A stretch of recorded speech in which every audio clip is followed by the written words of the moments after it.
Hello, my name is Corey McCall, and today I'm going to present to you the insider threat. This is part of California Intercontinental University, Information Technology and Organizations by Dr. Hussein Bashartan. In today's agenda, we're going to first discuss the definition of the insider threat, then the overview of the problem, target audiences, examples of insider threats, repercussions to an organization, methods of prevention, further considerations, and then we're going to wrap it up with questions and answers. And you'll have my references. Okay, definition of the insider threat. We're going to list here both what an insider is and also what a threat is. First, starting off, according to the National Insider Threat Task Force, an insider is considered any individual with authorized access to an organization's resources. This could mean personnel, facilities, information, equipment, networks, systems, etc.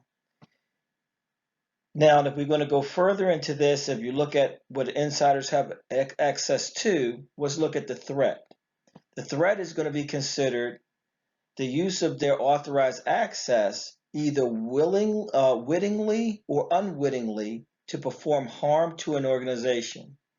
So the harm elements that could be involved here could be anything. It could be assets of the organization. It could be information technology of some sort. It could be any kind of intellectual property or any kind of facility access or things that they're doing that's going to be, again, wittingly or unwittingly performing harm to the organization. Okay, what's the overview of the problem? The problem is insider threats are most dangerous. If you look at what's happening with insider threats, you have privileged users and then you have other items which are out people from the outside as well, which are partners.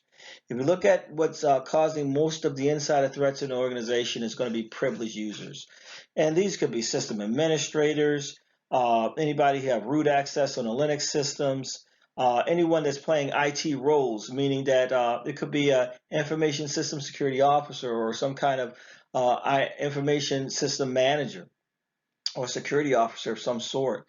They can easily miss something and actually cause a problem because they're missing something.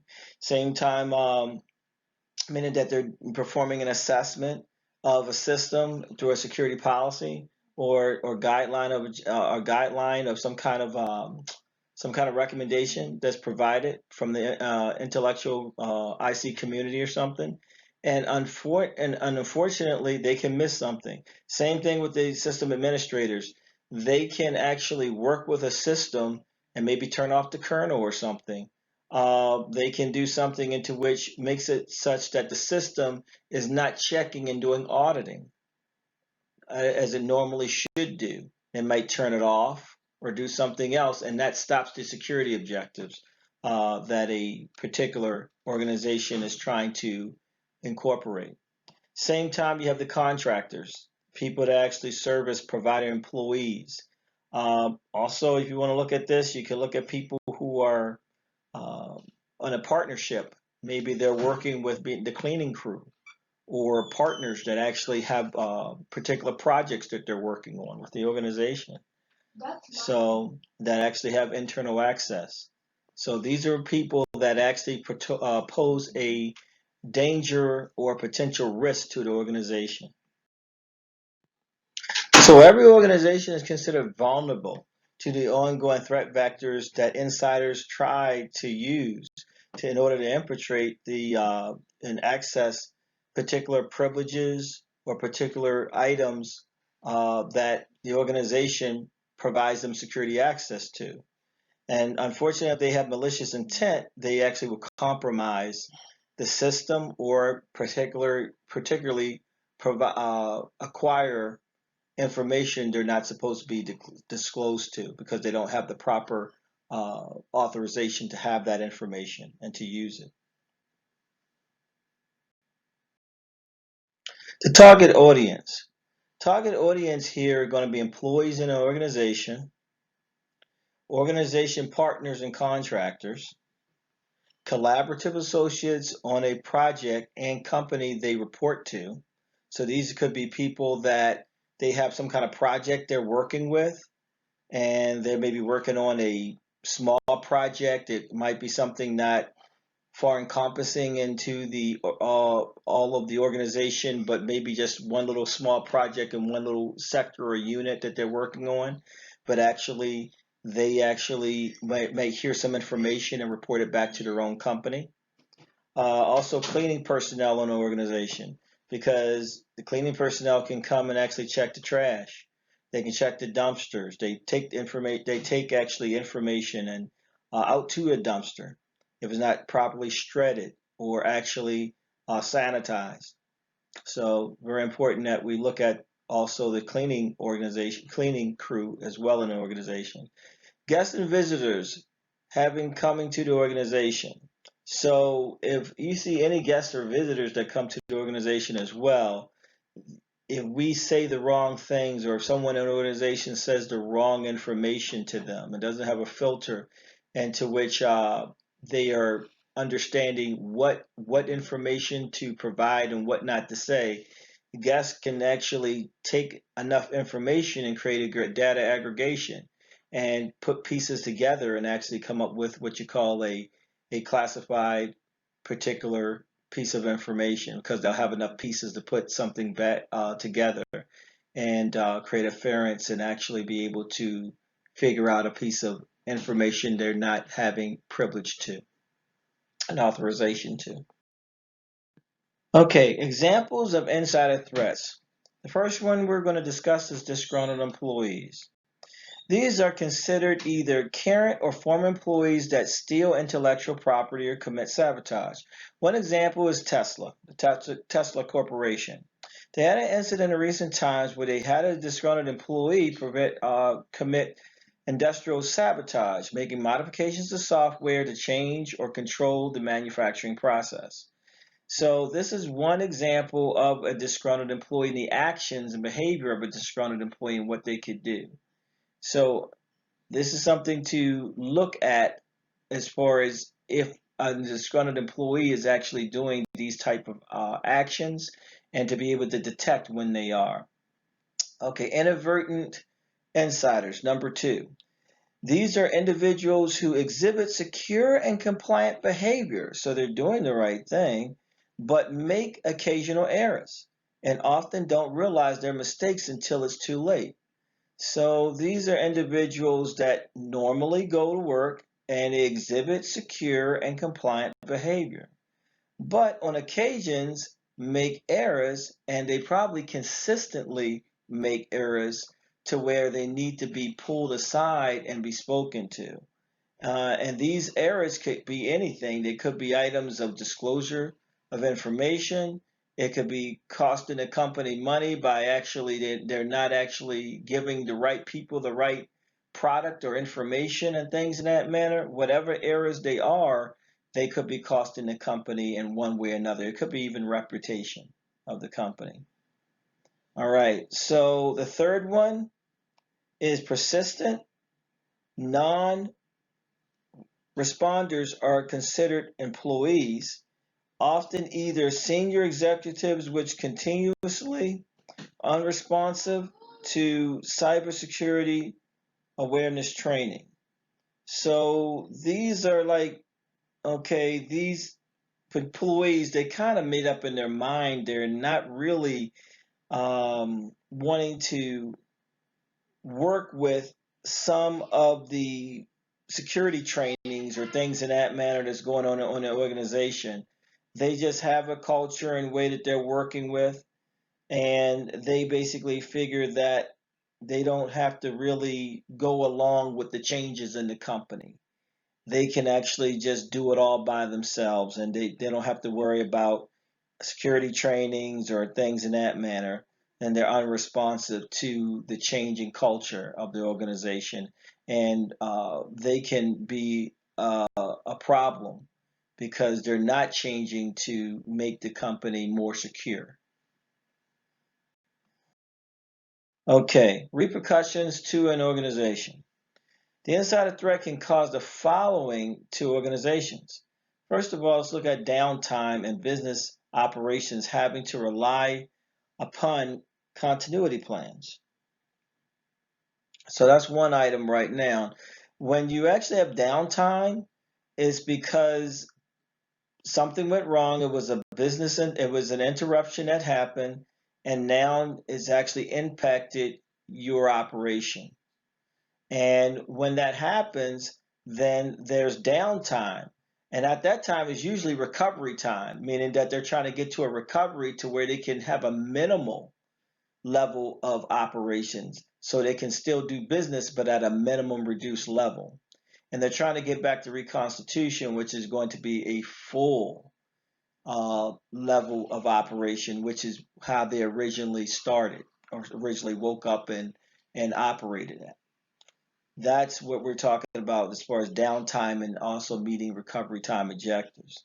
The second one we're looking at to complete a problem is cost due to deficiency or limitation in business operations. As I mentioned before, if a business or firm is not operating at their full capacity, but they're operating at a limited, reduced capacity, then a level of operations, then there might be a certain level of business that's not getting done or not getting done in a timely fashion as if before.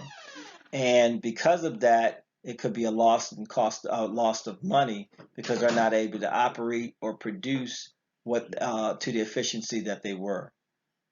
Third is extra time and man hours to meet recovery time objectives and reconstitution.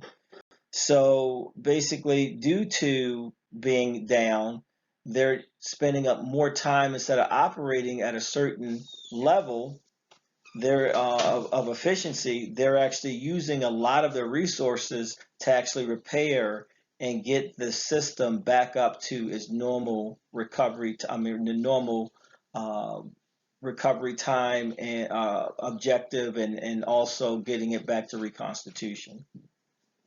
Okay, a loss of reputation with consumers or other, okay, industry firms. This is basically having consumers and others hear about what's going on as far as some kind of deficiency or problem that happened at the company. It could be a breach that happened or anything like that.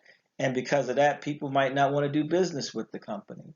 Or they might actually look at if they were doing business with them, should they still do business or actually protect themselves from them while they're going through this particular problem or concern.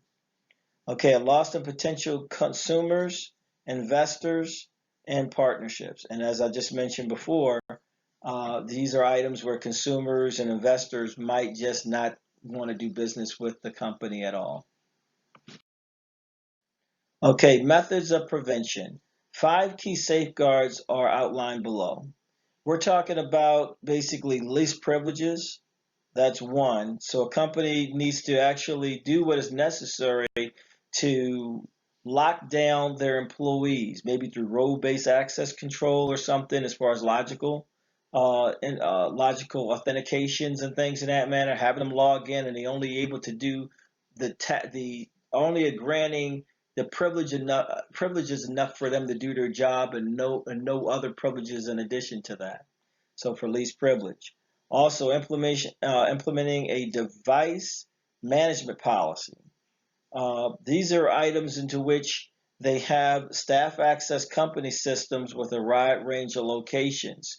And if they have a management policy of how they're working with devices and things, then the company is able to understand how, if anything goes wrong with the devices and things in that manner, there's a management policy that they know how users were supposed to operate on that particular device. So they're understanding how these policies are supposed to work, what users are supposed to do, and what they're not. And also that what they could do is actually have what you call a privileged user agreement, such that users know and what they can do and not do on a device and actually sign. And if they go against it, that can be considered to be a violation. or concern of infraction. All right. So number 3 is provide regular staff training. So having the staff be trained. Usually there's annual general user training. There's privileged user training. Having the staff be trained and constantly trained and reminded at least once a year is a great way to have the staff understand what they should be doing in a system, what they shouldn't be doing in the systems, and even understanding the new threats that are out there and new things that are going out there in the market into which they can actually understand what's happening out there in cyber world and such that they would know to look out for in order to prevent a particular exploit from happening or a threat becoming an exploit, and also how to report something that they see or potentially see to be a particular threat. Conduct proactive monitoring.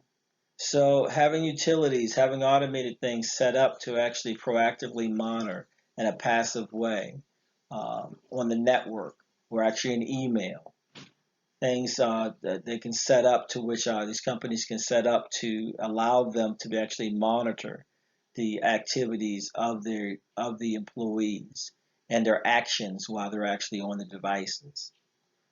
Use an automated tool like user and entity behavior analytics. Okay, so these kinds of tools are actually looking at the behaviors of the employees and also particular anomalies that are out there. So they're looking at what's usual employee behavior and also device behavior and what's unusual.